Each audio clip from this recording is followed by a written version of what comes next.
à 9h50, Alexandre, c'est une tradition sur Europe 1, c'est le journal des médias de Julien Pichenet.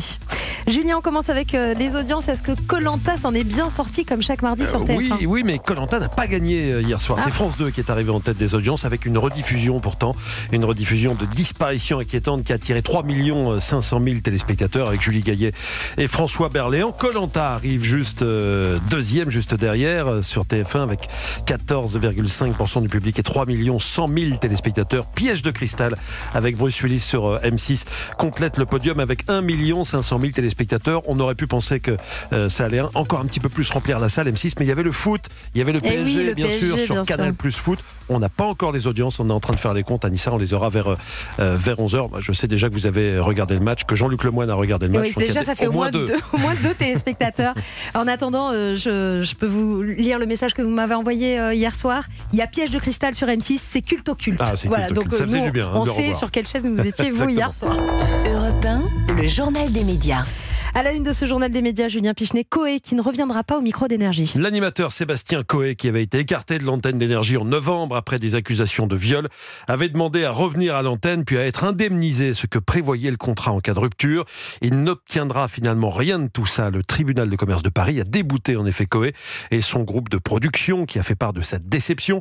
Cette décision prouve qu'un contrat peut être mis en cause du simple fait d'une tempête médiatique, commente l'avocat de l'animateur. De son côté, la direction d'Énergie s'est félicitée de cette décision dans un communiqué. Visé par plusieurs plaintes, Coé a lui-même déposé des plaintes de son côté pour tentative d'extorsion de fonds, dénonciation calomnieuse et harcèlement.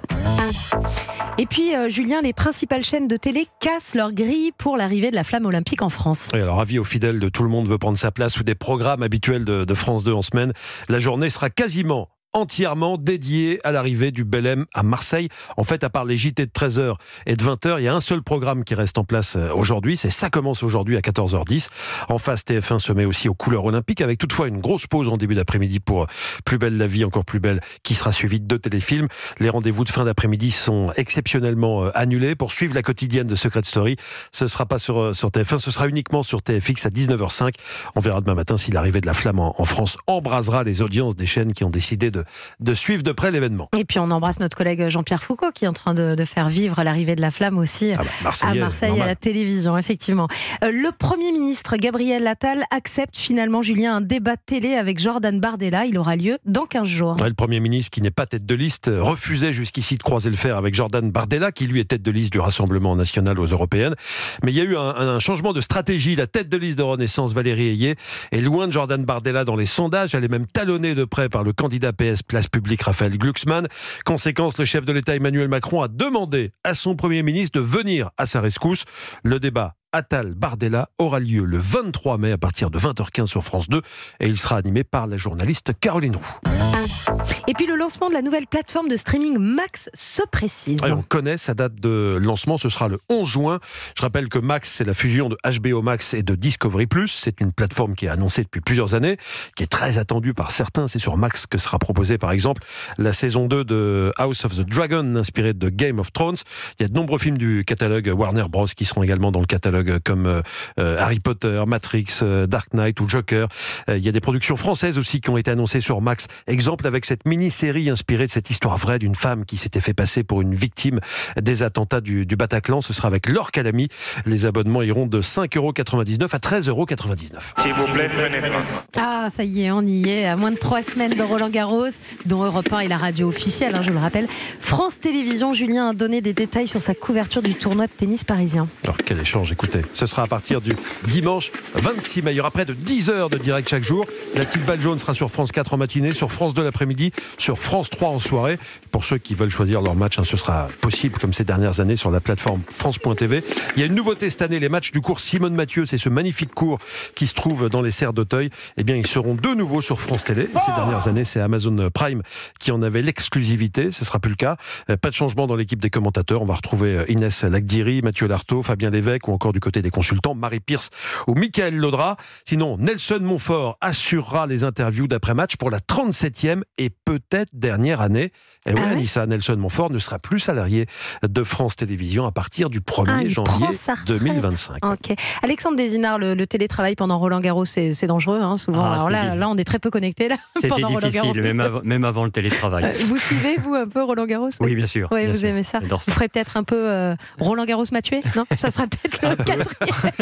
Pour les jeunes qui révisent les examens aussi, c'est très dangereux. On rappelle que vous êtes l'auteur aussi d'une série de Mathieu. Il y a l'Open Space Mathieu, la Visio Mathieu et le troisième le Visio Mathieu.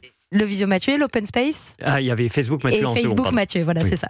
Allez, on poursuit ce journal des médias. Julien Pichenet, à 3 jours de l'Eurovision. W9 propose ce soir un documentaire inédit sur le chanteur qui représentera la France samedi soir en Suède. Il a grandi dans les quartiers populaires. Ses copains se moquaient de lui parce qu'il préférait écouter Brel ou Aznavour plutôt que du rap. Aujourd'hui, il est l'un des artistes français qui vend le plus.